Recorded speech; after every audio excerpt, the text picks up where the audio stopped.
back today. So, you have been sending my poor cat here so many questions. He decided to get them all together and write it down for me. So, apparently you guys need some terms explained. Well, that's fine. We're in a whole different universe now. So, we have whole different terminology. I get it. So, let's go through a bunch of little questions people have had.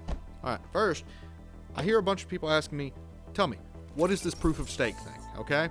I hear about it. What is it? Okay, first we're going to go with the basic thing, the original, the OG. It's called proof of work.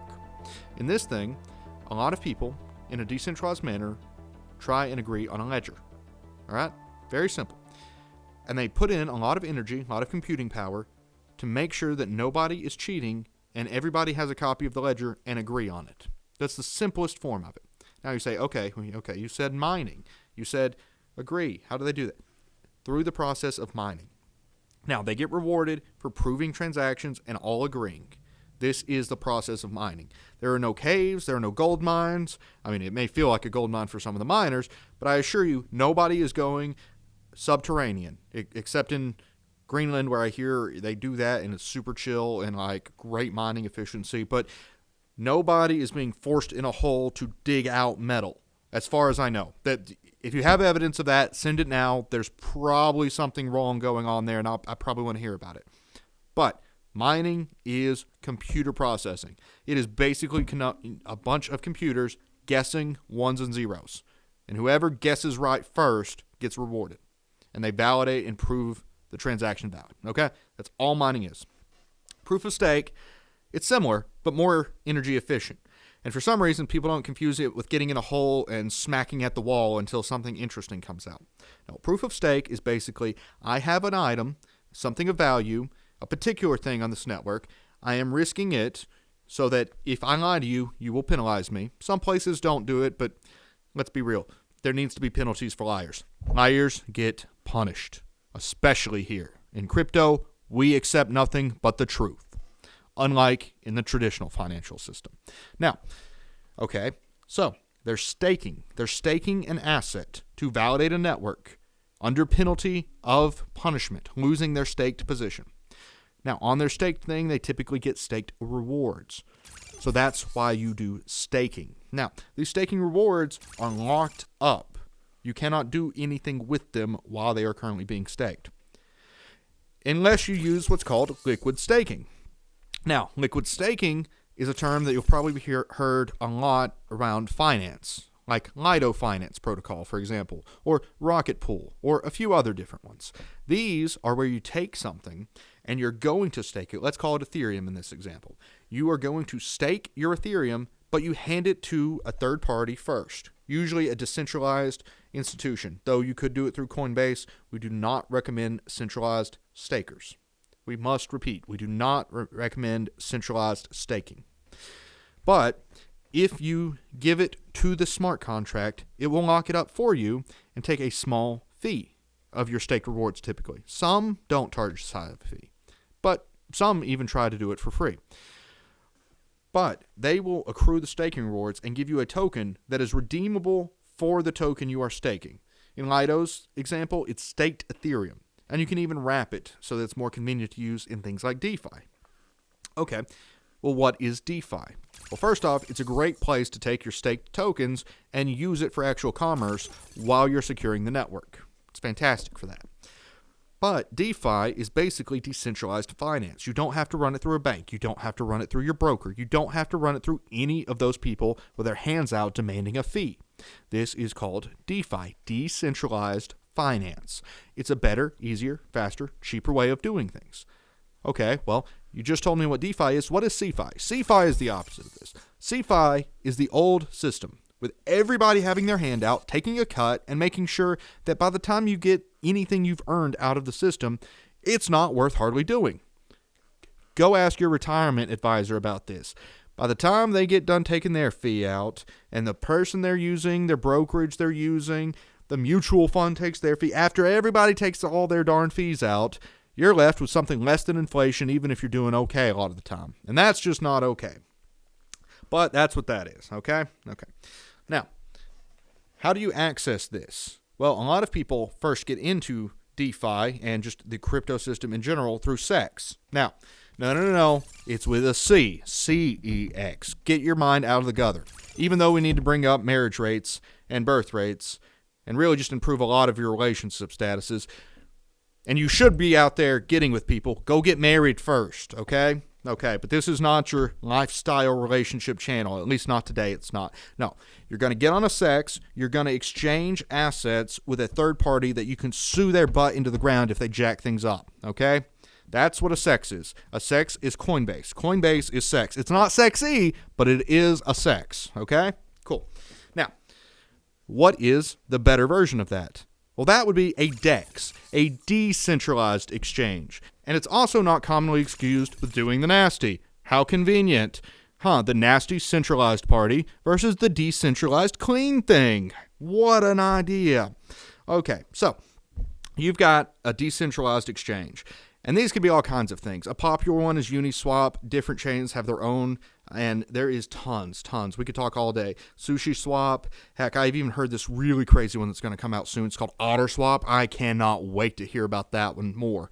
But I better keep that under wraps. We get tips before things launch here, so this video may be releasing a little later these days after they've launched. Now, a DEX is cheaper. It's faster. You don't have to wait for another person on the other side of the transaction because they typically transact in what's called a liquidity pool. A liquidity pool is a system where you put in 2 or more assets and they can be automatically swapped back and forth with an algorithm dictating the price.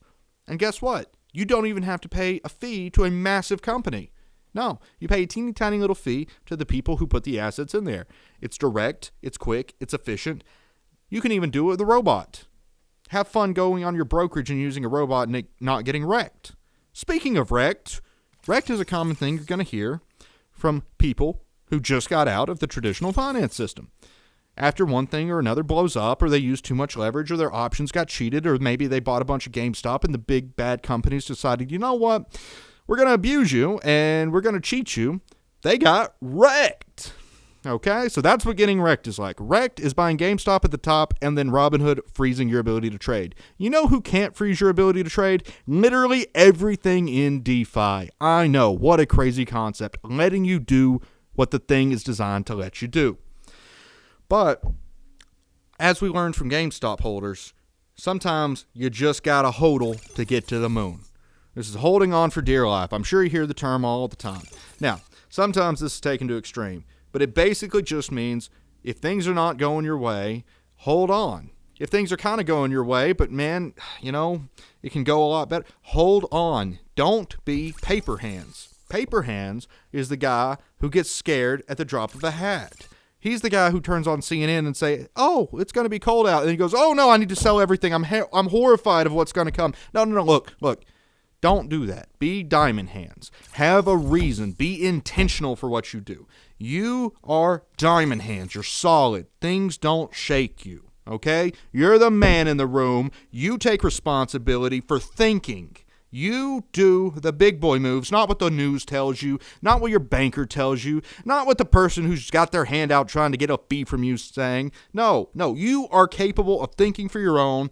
Man up. And go get yours. Be diamond hands and hold what you got and don't let someone take it from you when it's not theirs. That's diamond hands. And if you got diamond hands, you have the ability to make it to the moon.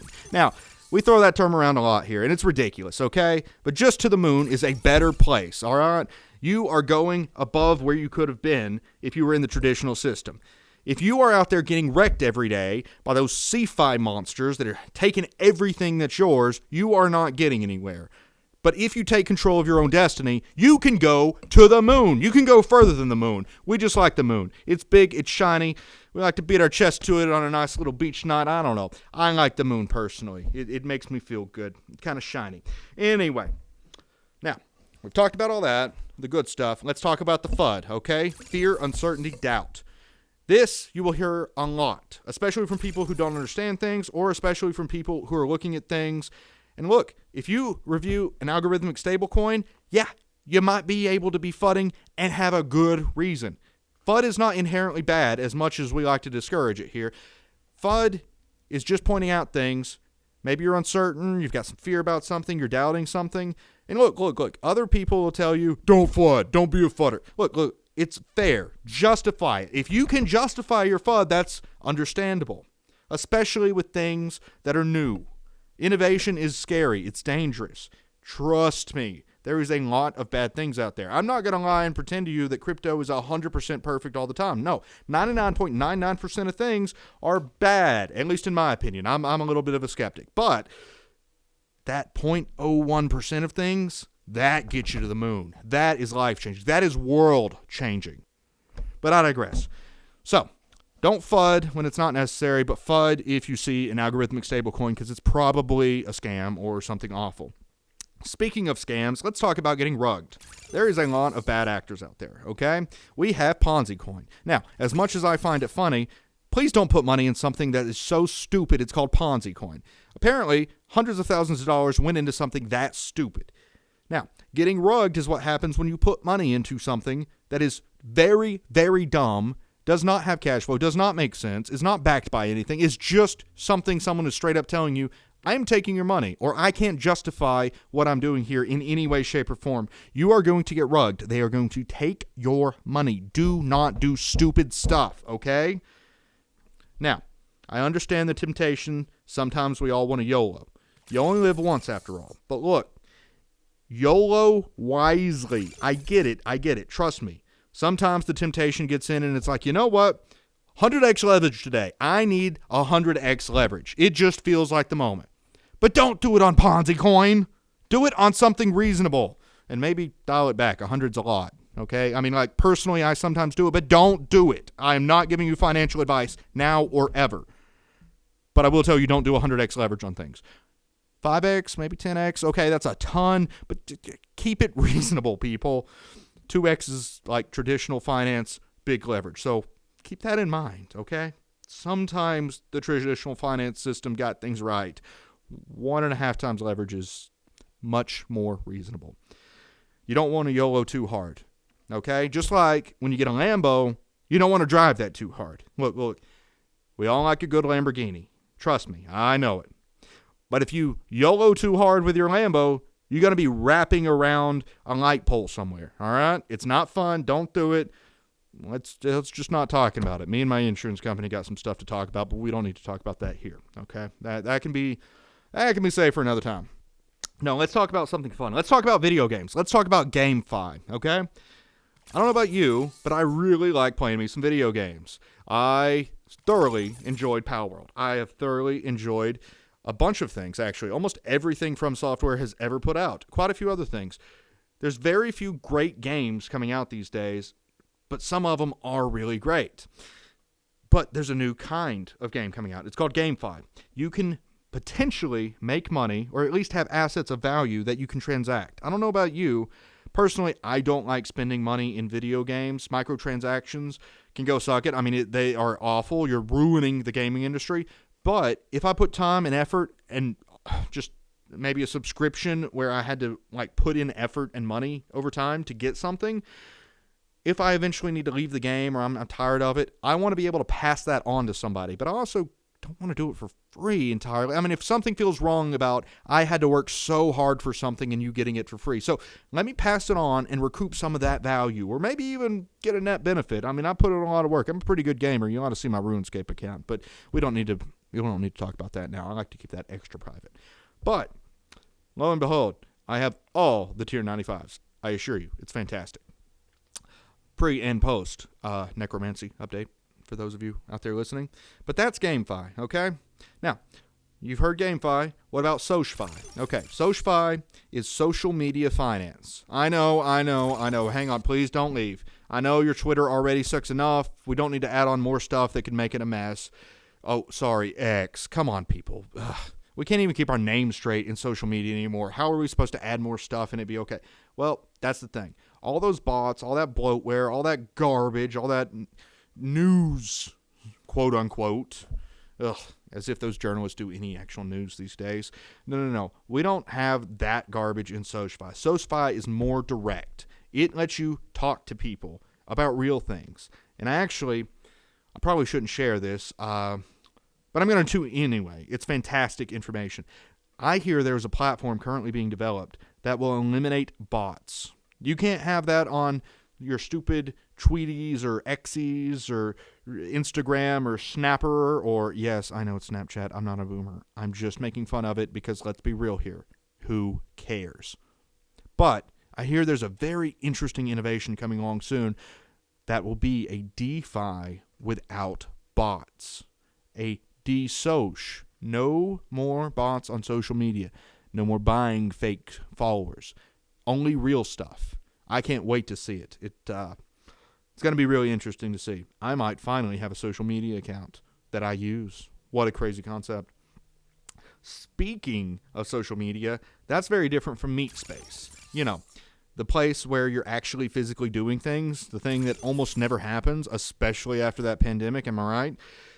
MeetSpace is just people being in person, okay? Sometimes we have gatherings. It's the physical thing. It's the thing where things take a lot of energy to transact with. It's what we should do a little more of, honestly. Go outside, touch a little grass. I know, it's weird. Maybe even do it with another person. Did I mention you guys should be getting married and like having kids and doing stuff, okay? Please fix the demographics. I want more customers in the future, not less customers, okay? Okay, you can do this. Now, a lot of people talking about the New World. We're talking about it right now. The New World, first off, the New World is actually the name of a extra deep dive crypto series we are doing that you can find more about here.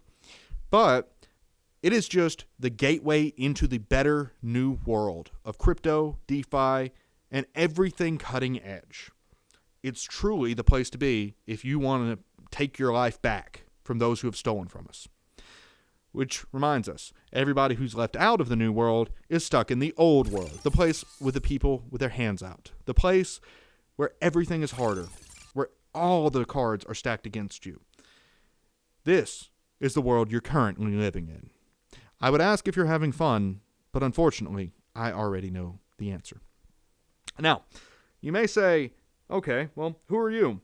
Why should I listen to anything you say? I haven't even seen your face. And you know what? You're right. I am pseudo-anonymous, okay? Pseudo-anon, as a lot of people call it. There's a reason for this. You don't need to see my face. You don't need to know who I am. All you need is to verify what I say. Go out there, check it. Everything lines up. Listen, please. I am doing this not because I want to. I'm actually doing it because my pilot threatened to go on strike if I didn't make more content for you guys. He told me it was the right thing to do. I need to help some people. I need to get some information out there. And you know what? He's right. So I chugged another gallon of caffeine drinks, and here we are now, explaining what my cat wrote down as stuff. I know, it's crazy. But look, pseudo-anon is the way to go. When you're too public, bad things happen. Go look at any celebrity, see how much they seem to like enjoying it. I don't want paparazzi, and neither do you. Maybe you should think about staying pseudo-anonymous, or maybe fully anonymous. Now, we've talked about people, we've talked about games, we've talked about other things. Let's talk about currencies, specifically backed currencies, the thing the US dollar can't seem to be anymore, and doesn't want to be anymore. Now, backing is very particular. It is having assets of value, real assets, gold, Bitcoin, other things of value. Things that are rare to be backing these days, and putting them behind something, a currency. Now, this does not mean it is pegged and immediately redeemable. It means there is value behind the system. Pegging, however, is there is a fixed value behind it, and we are going to fight to maintain that. For example, in the DM system, under the DD protocol, they peg their stablecoin to $1, which means they have more than $1 in value backing that peg. They will defend it absolutely and maintain that $1 peg. It will always be worth that value, and if it is not, there is a system in place to get it quickly back to that value because it is overly backed and pegged 1-to-1. This is why it is both a good money and currency. Now, money is a thing of value. It is something of value that could be exchanged. It is the thing at which you exchange said value. Currency is a method of exchanging value. Currency can be unbacked. Currency can be the US dollar. The US dollar is a great form of currency, but not money, as there is nothing backing the money portion of it. It is currency. Okay? We have currency by fiat, but something backed can be money and currency, like DM or DAI. DAI is a good example as well. Now, the US dollar is fiat. This is not backed. It's not necessarily even pegged. All it is issued by the government. You accept it because men with guns tell you you are going to accept it. And if you don't accept it, have fun paying your taxes. We have a jail cell for you. Do you want to go in, or shall we throw you in? This is your option with fiat. Fiat always falls apart because fiat has no real value behind it because it is not true money. It is a lie that we must all agree with at gunpoint. Is that not right, Mr. IRS Man? Yes, unfortunately it is. Speaking of this, we are coming to the end. Speaking of Mr. IRS Man, Mr. Uncle Sam, we have grapist. Grapist is, well, take off the G, and you will know what they truly are. Unfortunately, Uncle Sam is a very good one, and I probably need to go file my taxes now before he demonstrates live for you what a grapist can do. This has been us having fun, not in meat space. It's an explosion everywhere.